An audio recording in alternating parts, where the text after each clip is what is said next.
पहला सज्जन समभाव समदृष्टि के व्याप्ति ज्ञान को जानने के पश्चात खुद उस ज्ञानानुरूप चलता है और दूसरे अन्य सज्जनों को भी तदनुरूप चलने हेतु प्रेरित कर चलाना अपना कर्तव्य समझता है, क्योंकि वह जानता है कि ऐसा करना परोपकार कहलाता है और इस प्रकार परोपकारी बन वह रोशन नाम कहाता है। समभाव समदृष्टि धारण करने के पश्चात ऐसे सज्जन के हृदय में सज्जन भाव का उद्भव होता है और फिर वह इस जगत के हर विषय व वस्तु का सज्जन दृष्टि से ही अवलोकन कर उसे धारण करता है। तभी तो उसके हृदय में कभी भी किसी के प्रति भी वैरी, दुश्मन, शत्रु का भाव उत्पन्न नहीं होता। इस प्रकार वह समभाव समदृष्टि के इतिहास यानी काल क्रमानुसार वर्णन को जान जाता है और समभाव समदृष्टि की शक्ति सामर्थ्य के बल पर निर्भयता से इस माया रूपी मिथ्या जगत में विचरता तो है, पर किसी वस्तु व दृश्य की आकर्षण शक्ति उसे पराजित कर अपने साथ जोड़ अपना दास नहीं बना सकती। जैसे ही ऐसे आत्मविश्वासी विजेता का नतीजा सारे ब्रह्मांड में फर्स्ट का निकलता है तो सर्वत्र उसकी जयकार जयकार जयकार होती है। इसीलिए तो सत्वस्तु के कुदरती ग्रंथ में लिखा है कि समभाव समदृष्टि का शब्द कोई कठिन नहीं है, इसमें केवल अपने आप पर पकड़ रखनी है ताकि हमारी वृत्ति सदा सज्जनता से परिपूर्ण रहे और हम सुगमता से सज्जन भाव को अपना सबके साथ एक जैसा बर्ताव करें, एक जैसा ही उनके साथ बोलचाल हो और सबके साथ एक जैसे स्वभाव यानी समभाव से विचरें। ये तभी संभव होगा जब हमारी दृष्टि सज्जन हम हैं, सज्जन तुम हो के तथ्य यानी सर्वव्यापक भगवान के सत्य को मान लेगी और हमारी बुद्धि उसी सर्वव्यापक भगवान से परिचित हो उसे पहचान लेगी। तात्पर्य है कि बुद्धि में उसके गुण, मूल्य यानी महत्व, योग्यता आदि को जानने की क्रिया द्वारा धारणा उपरांत ही हमारी बुद्धि उच्च बुद्धि कहलाएगी। तभी तो हम द्विद्वेष, निंदा चुगली, वैर विरोध, काम, क्रोध, लोभ, मोह, अहंकार आदि से बचे रह पाएंगे। इसलिए सत्वस्तु के कुदरती ग्रंथ के अनुसार समभाव समदृष्टि के सबक को सावधान होकर पढ़ना है और पढ़ाना है, क्योंकि यह सच्चे पातशाहवां देश शाह का मूल मंत्र रूपी उपदेश है। यह सबको बताना व समझाना हमारा कर्तव्य है और इस हेतु अपने आप को विचार शब्द द्वारा पकड़ निर्विकार यानी खालस सोना हो औरों के लिए आदर्श स्थापित करना होगा। तभी तो हमारे व सबके हृदयों में जो कलुकाल पसरा हुआ है वह सिमट कर समाप्त हो जाएगा और हम सब एक दूसरे के प्रति सज्जन भाव अपनाने योग्य बन पाएंगे। आगे सुनो। समभाव समदृष्टि के अनुशीलन से ही सज्जन सत्य धर्म पर निश्चल बना रह अपने हृदय को सचखंड बना सकता है। फिर उस सज्जन की यश और कीर्ति रूपी सुगंधि कुल संसार में फैलती है और यहाँ तक कि ऐसे सज्जन की सुगंधि देवलोक की सुगंधि को भी मात कर देती है। तभी तो यह ग्रंथ बार बार सुझाव दे रहा है कि सम मानो सम जानो, सम लवो पहचान, सम दृष्टि जानो, यानी समभाव को पकड़ सम का करो वर्ताव। ऐसा कहने का तात्पर्य यह है कि अपने अंतःकरण में सम को स्थित करने का गुण और इस क्रिया द्वारा उस पर होने वाला परिणाम यानी अंतःकरण को नितांत स्वच्छ बनाए रखने की युवा अवस्था की भक्ति यानी समभाव समदृष्टि की युक्ति से सबको अवगत कराना अपना फर्ज समझो। याद रखो, जो भी जीव इस फर्ज अदा को हंसकर निभाता है वह इस ब्रह्मांड पर विजयी हो परम धाम पहुँच जाता है, जहाँ उसका रूप, रंग रेखा मिट जाती है। यह जानने के बाद हमें समझ जाना चाहिए कि हम अपनी निगाहबानी केवल समभाव समदृष्टि की युक्ति द्वारा ही कर सकते हैं। इसलिए हमारे लिए आवश्यक हो जाता है कि समभाव समदृष्टि के असूलों को पढ़ें, समझें और अमल में लाने के लिए अनथक परिश्रम करें, ताकि हम कभी भूल कर भी समभाव समदृष्टि के असूलों के प्रतिकूल न चलें। ऐसा बनने से ही तो हम समदृष्टा बन सज्जन भाव नज़रों में कर अपने स्वभाव या वृत्ति प्रकृति सज्जन भाव अनुकूल ढाल सकते हैं। फलतः हम सज्जन भाव के वर्ताव द्वारा अपना ख्याल नितांत स्वच्छ और जिह्वा स्वतंत्र रख अपने प्रकाश को पा दूसरों के हित के लिए अनुकरणीय आदर्श स्थापित कर सकते हैं। तभी तो इस युक्ति के वर्ताव से कलयुगवासी संकल्प पर फतेह पाकर झुकने और रोने के स्वभाव से मुक्ति पा जाएंगे। इस संदर्भ में याद रखो कि सत्वस्तु के कुदरती ग्रंथ के अनुसार रोना कैसे मिटता है। विचार सत जबान, एक दृष्टि, एकता और एक अवस्था जो इंसान के उच्च बुद्धि, उच्च ख्याल, भक्ति प्रबल और शक्ति ताकतवर होने का सूचक है।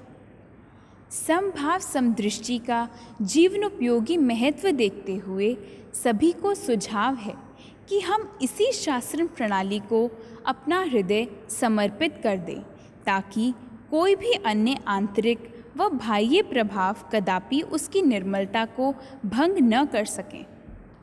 इसके लिए हमें अपना हर कार्य करते समय सावधान रहना होगा, ताकि हमारे दिल में जो भाव भी उठे और उस भावना पूर्ति हेतु जो भी हम करें वह सम आधारित ही हो। याद रखो, ऐसा तभी हो पाएगा जब हम किसी की कोई बात जो हृदय में कल्पना उठाए उसको नहीं धारेंगे, और ना ही जो पिछली गुजरी या बीती विहाणी है उसको अपने ख्याल में लाएंगे, क्योंकि ऐसा करना सज्जन भाव के सिद्धांत के विपरीत होगा। इसलिए सज्जन श्री शहंशाह हनुमान जी क्या कह रहे हैं, ध्यान से सुनो। सब सज्जन हुण वैरी कौन, सर्व राम रूप जान। सड्डो सज्जन सडाओ सज्जन, सारा पहरेवा पाओ सज्जन। सारी सगली सज्जन मान। जिह्वा सज्जन ख्याल सज्जन, सज्जन नज़रों में पहचान। हम हैं सज्जन तुम हो सज्जन, सजनों सजन सजन ही मान। सजनों सजन बोल चाल ही सीखो, सजनों सजन करो प्रवान। कंचन हूँ मैं आप, कंचन कुल जहान। कंचन जड़ चेतन प्रकाशे, कंचन कुल सगली मान। इसलिए सज्जनों, समभाव समदृष्टि का सबक अमल में लाने हेतु धारने से घबराओ नहीं, बल्कि प्रसन्न होवो, क्योंकि इसके बिना संतोष, धैर्य और सच्चाई धर्म के सवाल हल नहीं हो सकते, जिसके कारण न ही हम निंदिया, झूठ, झगड़े बखेड़े, काम क्रोध को छोड़ सकते हैं और न ही मोह माया के जाल को तोड़ सकते हैं। इसके अतिरिक्त न ही हम अपनी ज्ञान इंद्रियों का दमन कर मन शैतान का मुख जगत की तरफ से मोड़कर ख्याल परमेश्वर के साथ जोड़ सकते हैं, और ना ही हमारे हृदय में प्रसन्नता व आनंद का प्रसार हो सकता है। परिणाम स्वरूप आत्मपद की प्राप्ति हेतु न ही हमारी एक निगाह, एक दृष्टि व दिव्य दृष्टि हो सकती है, और न ही हम परोपकार करने के योग्य बन सकते हैं। समझो कि अपने आप को पकड़ने और संवारने की क्रिया भी एक प्रकार की भक्ति है, जिससे हमारे अंदर बल की वृद्धि होती है। तभी तो हम सत्य धर्म की राह पर बेखौफा और बेखतरा अग्रसर होने हेतु इस जगत में विचरने के काबिल हो सकते हैं। आगे ध्यान से सुनो कि सत्वस्तु के कुदरती ग्रंथ के अनुसार इस जगत जहान को एक निगाह, एक दृष्टि से देखने वाला सज्जन सुगमता से आत्मज्ञान प्राप्त कर लेता है।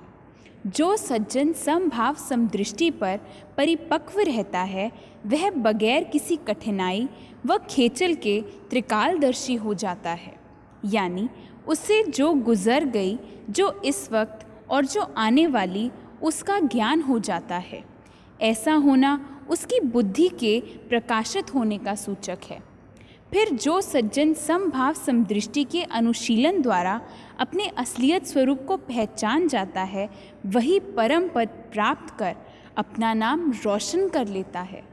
समभाव समदृष्टि वाले के लिए सरगुण निर्गुण एक समान प्रतीत होता है, वह अच्छा लगता है, क्योंकि दोनों अवस्थाओं में वह अपने इलाही सूरत की सुंदरताई को ही निहारता है और उसी के प्रकाश से ही उसे सारा ब्रह्मांड प्रकाशित भासता है।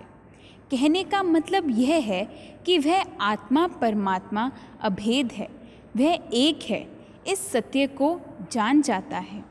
तभी तो कहते हैं, जिस हृदय में समभाव स्थित हो गया तो समझो उस हृदय में चन चढ़िया सूरज होया जे उदय, ओ सजनो चन चढ़िया।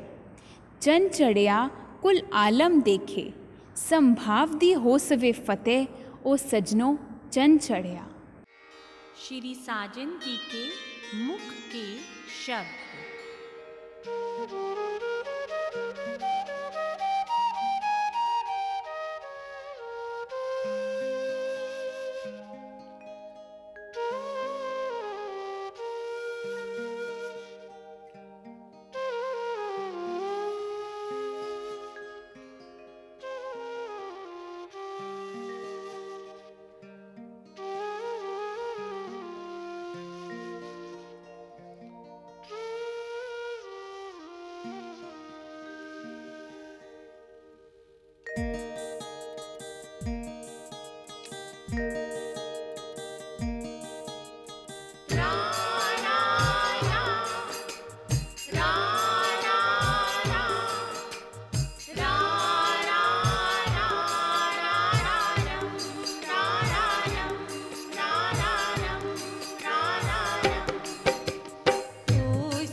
सजन विरती पकड़ो, इको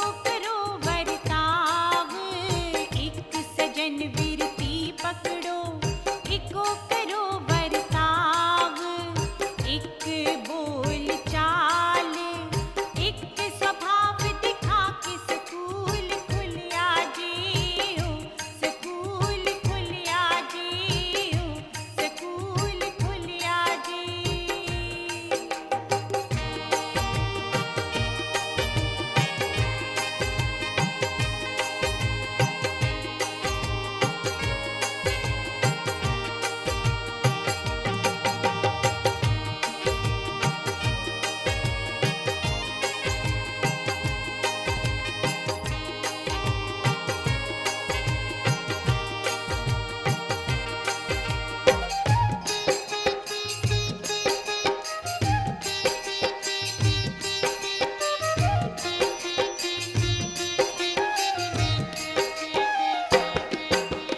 जगा न दिवो उस बात नू जेड़ा बात सुनावे, जगा न दिवो उस बात नू जेड़ा बात सुनावे। हिरदे विच फेरियो बात ना कल पावे, हिरदे विच फेरियो बात ना कल पावे।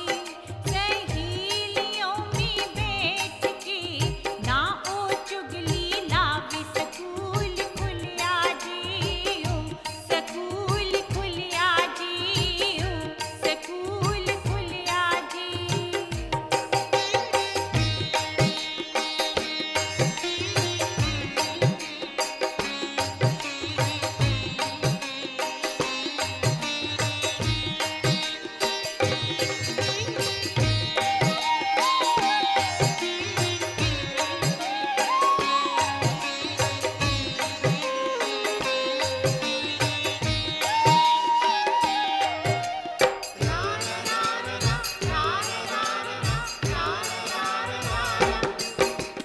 सजनों एक बात एक कन सुनने दूजे कन्नों निकले, सजनों एक बात एक कन सुनने दूजे कन्नों निकले। संभाव समदृष्टि दा एहो बरताव दिखा के स्कूल खुलिया जी हो, स्कूल खुलिया जी हो, स्कूल खुलिया जी।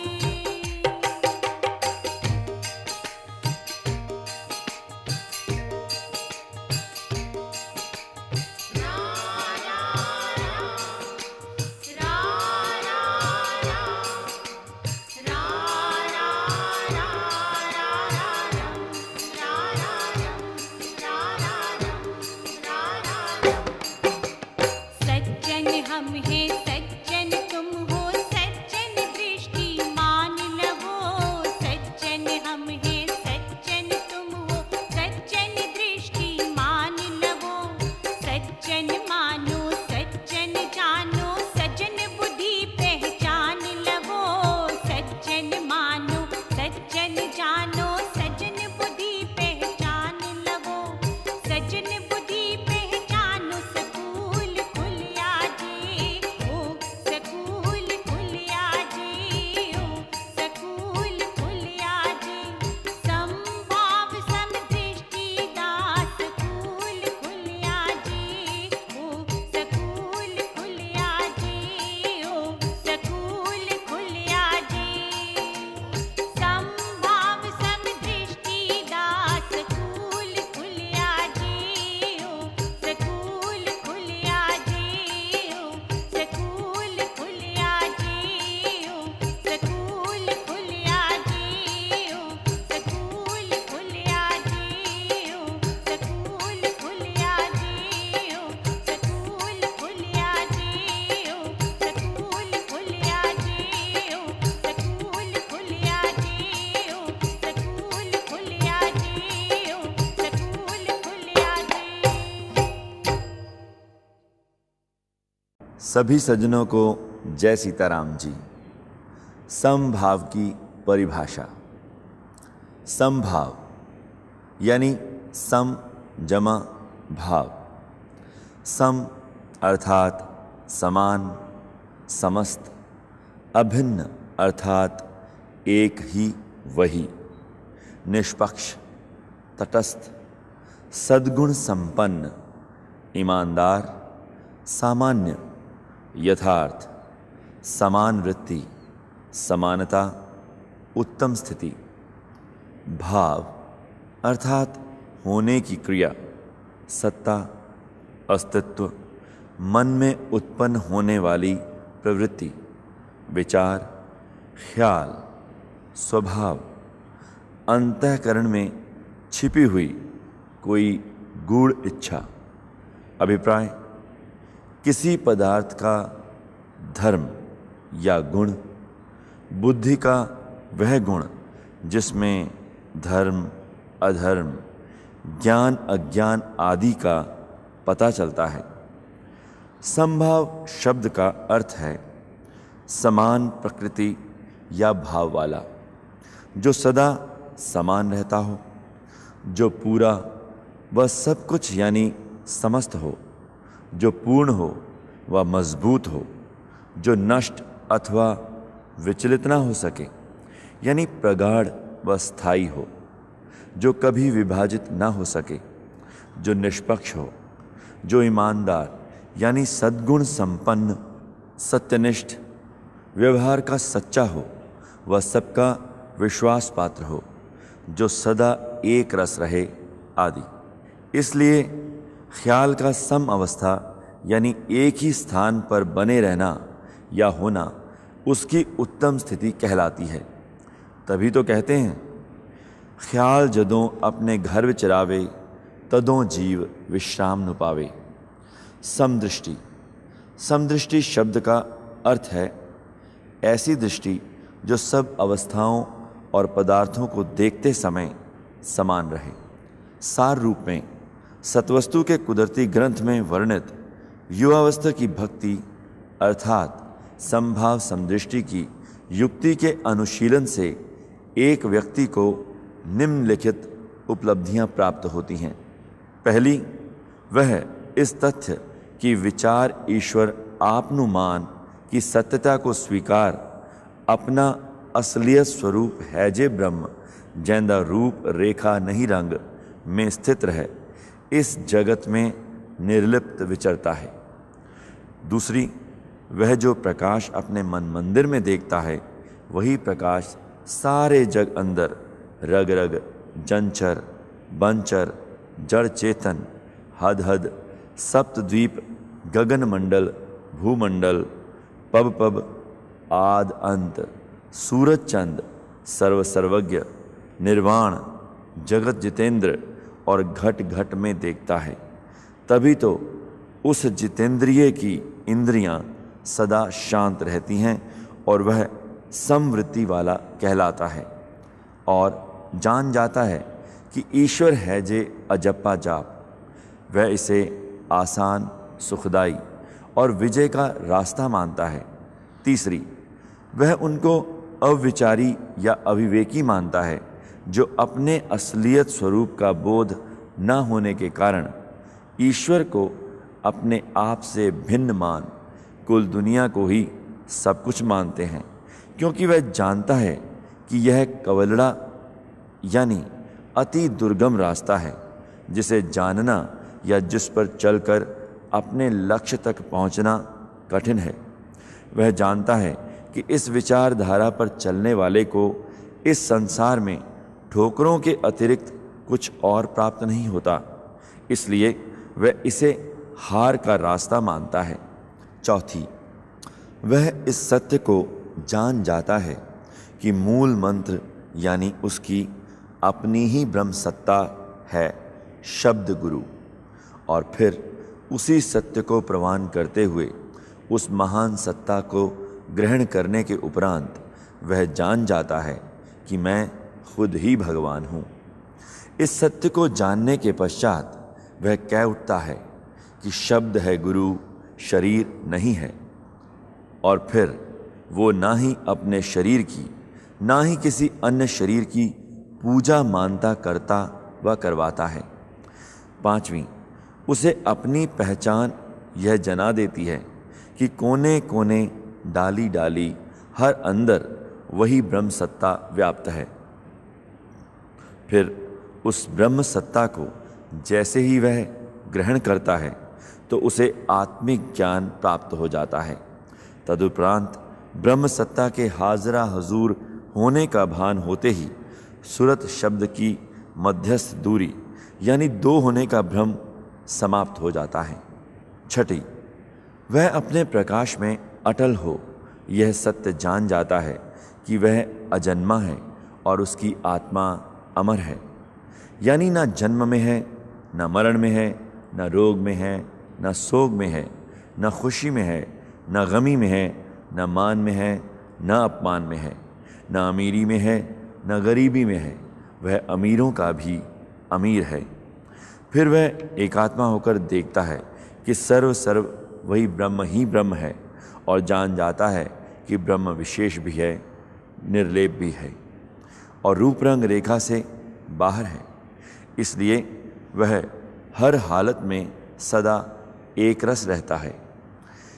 सातवीं, उसके हृदय में सज्जन भाव विकसित होता है, जिससे वह अपने गृहस्थ धर्म को अपनी हैसियत में बने रहे हंसकर निभाने में सक्षम हो जाता है।